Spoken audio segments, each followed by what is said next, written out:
Frank, we're talking about dead children. Yes, Stuart, exactly. So you shouldn't be politicising. We're trying to sharp Jersey internationally. But for the Senator, it's not what people think about Jersey that worries him. By the First Minister Frank Walker and the former Health Minister Stuart Serrier, you heard there in the film, and with me in the studio is the campaigner and the President of Childline, Esther Ranson. When you talk, Mr Serrier, about a cultural problem, does that suggest that you're not entirely surprised? Sorry, can you hear me, Mr Serrier, or not?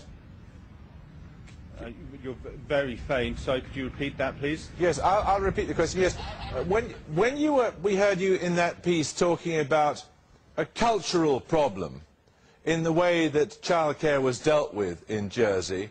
Does that suggest you're not surprised?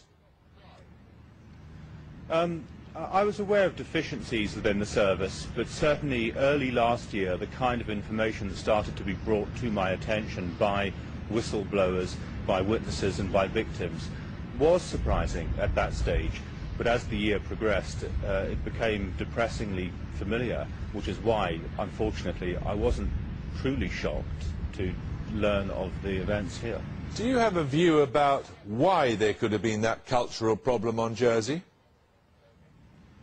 It's absolutely clear that the island's authorities, that its child welfare, child protection apparatus has failed systemically over a period of decades. That much is plain, it's undeniable. Personally, I think that's happened because of the absence of proper checks and balances in the island. For example, there's a very unhealthy overlap between the legislature and the judiciary, and even within the departments of government. People who are really supposed to be kind of overseeing and regulating each other are basically friends. They know each other. They work in the same building, often from the same offices.